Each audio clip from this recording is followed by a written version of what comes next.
Hello, welcome back. I had planned to be showing you the making of this blouse, or this blouse, not sure which one. And I've got the lovely lace for the little stand-up collar, which you can't see, but it looks a little bit like that standing up. Got the buttons. As you can clearly see, this fabric's still all in one piece. Unfortunately, I had a flare-up of fibromyalgia in my left arm, which means that I can't do any sewing or cutting or anything. So apologies for that. Video's coming really, really soon. So moving on. What I thought I'd show you instead is how to go about planning a reproduction quilt. I think this is going to be part one of what will possibly be a 3-part series. I can do part one, which is today, and part two, which will be actually making up the quilt top itself. But the quilting, I'm hoping to be able to get access to the original quilt so that I can take some more detailed photographs of the quilting. So that's going to take a little while because obviously everything's closed at the moment. So from Making Welsh Quilts, this is a fascinating book, absolutely fascinating. It's called Making Welsh Quilts, the textile tradition that inspired the Amish, ?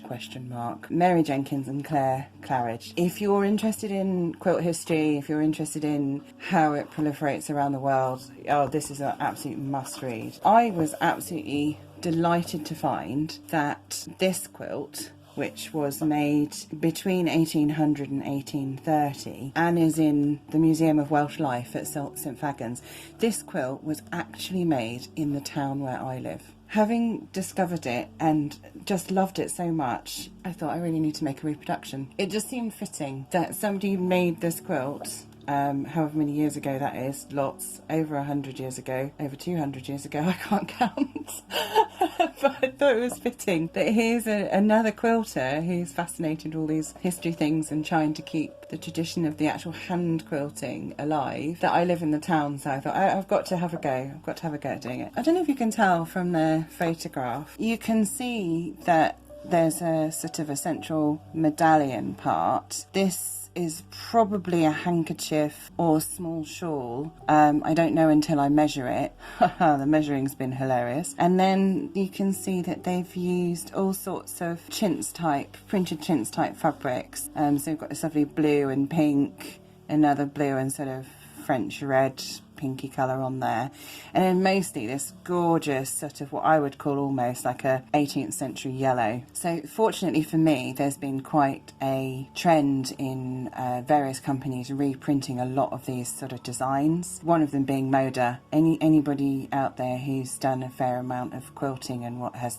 already attempted to do, you know, anything sort of reproduction-y looking, Moda's the first place you look, really. I saw this quilt and decided that I really, really wanted to have a go, and went to a local quilt shop and actually bought some fabric and forgot to take the book with me. That was quite interesting. So I managed from memory to choose some fabrics. I'll show you what I chose. I'll sort of pop this here so you can see it in the background. So for the two blues, because there's a lighter blue and a darker blue, I chose these ones. I chose this because it's got a much bigger design like this has. I mean, it's nothing like the same design. I've had to go with more the feel of it. It's not going to be, you know, a photographic representation of an antique quilt. But it's quite, I think it's quite good. It's got the colour on it, and it's got these big kind of flowers, you know, you've got wide expanses of the blue, so I think that's going to work really well for that bit. And then for this bit here, I chose this one because it was more of a all over design. Again, I'm not going to get the contrast with the light and dark blue. I mean, you can see that there's not a huge difference in the blues here. This one will probably read as lighter than this one because of the amount of white in the design. And then for the medallion itself, I'm still undecided as to how I'm going to do it. I've got a couple of ideas. So one is to find the same part on a fabric and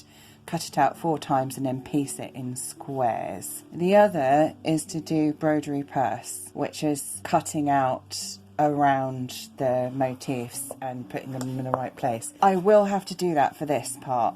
I can't find anything that replicates that at all, and I'm not sure what I'm going to do in these corners, but I have bought some fabrics that will work for it. So I've got this one, and I've also got this one here. So these are actually the same print but on a different colour background. So originally when I was looking at it, the sort of paleness, I thought this was a really good kind of match, but for some reason I only bought a fat quarter.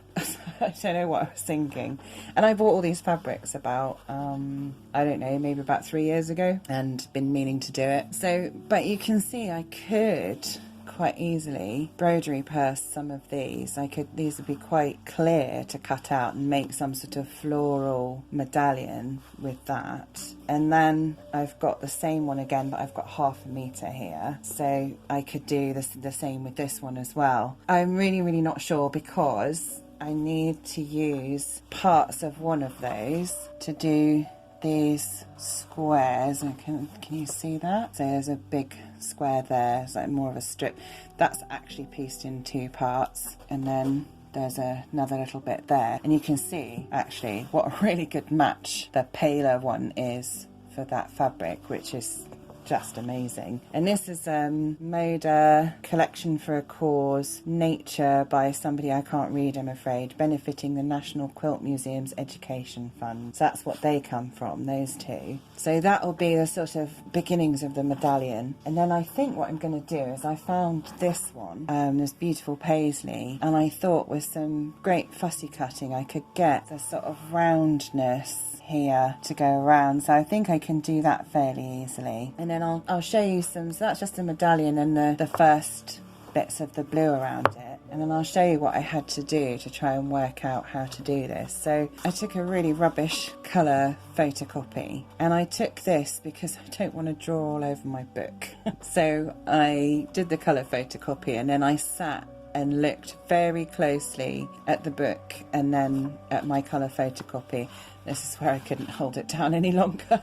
And I've literally worked out how it's pieced together. So I had to look for every slight colour change, like this one's a really good, I don't know if you can see that. So there's like a long strip there, but there's a tiny little bit. Now I don't know, because I can't see clearly enough in the book from the photograph, although it's an excellent photograph. I don't know if that's actually an extra piece of fabric. I'll show you in the book as well. So that's that bit there where my thumb is. I don't know if that's an extra bit of fabric or if it's a bit of damage in the quilt. So these are the kind of decisions that I have to try and make, because clearly down here, I think you can see that, let's let that focus a minute, that is all damage, and it looks sort of similar to that top bit. But I've put it on there anyway because I'll make a decision at some point as to what I'm going to do. So this shows me how it's constructed, so I can see that the central medallion, top and then a bottom, both the sides. And then this is really interesting. You've got a side here and a side here, then the top piece, then you've got these 2 sides, and then all of the bottom piece. And these are all separately pieced as well. And I also noticed earlier on, when I went back over it, there's actually a piecing line down here as well. And then I had to try and work out, you know, all of these different piecings, this bit, what these little squares and bits and pieces are. And that's how I noticed that this bit up here is also pieced in 2 strips. I've been right through and looked at it really carefully and examined it closely with the book, so you can see the photograph in the book is a lot clearer. You can see the quilting quite clearly as well from that photograph. I'm not sure that I can see it quite clearly enough to chart all of the design, which is why I need to get to the museum. Hopefully with permission I can go and take some more sort of working photographs. Apparently on the back of the quilt it's also pieced, not quite as detailed as this, but it is pieced in chintzes, which is really unusual. Normally the back's plain, so one side would be just all out on the whole cloth quilting, and then the other side's sort of all lovely designs and everything. So it would be really interesting to see the back. So I've had to make quite a few choices without seeing it in real life, so that's kind of interesting. So for these colours here, for all of these fabrics, I've got this one, which I thought I'd use up in these top corners here. I've got this as a sort of infill if I need it for something. I've got this one, which I just just so pretty. They're so lovely. So I think those will work really well with the others. I haven't quite decided where they're going to go. And then this one, I bought this because it's got the borders through it. I don't know if I can show you on the whole. So that's actually the border there, and it's, although it's not quite right, at least it has got this sort of yellowy background, and it has got a definite border, because if you look at the photograph here, or perhaps you can see this one better here, there is a definite border print there. Trying to find border prints is so difficult. So when I found that one, and I thought, I think I can get away with it, I think it will work. The fact that it comes with a fairly regular wide-spaced kind of basket design is really interesting as well. I don't know if you can see this. So there's one basket, they're upside down, sorry. There's another basket, and I'm going to use those for this bit here. Now they're actually floral kind of bouquets, and there's yellow, like very bright yellow, very bright red. I couldn't find anything that was similar to that. The only thing I can think of doing to get it to read slightly better is actually hand tinting all of the flowers pink. And I will do a test piece, and I'll probably show you that at some point as well, and see if that actually works as an idea.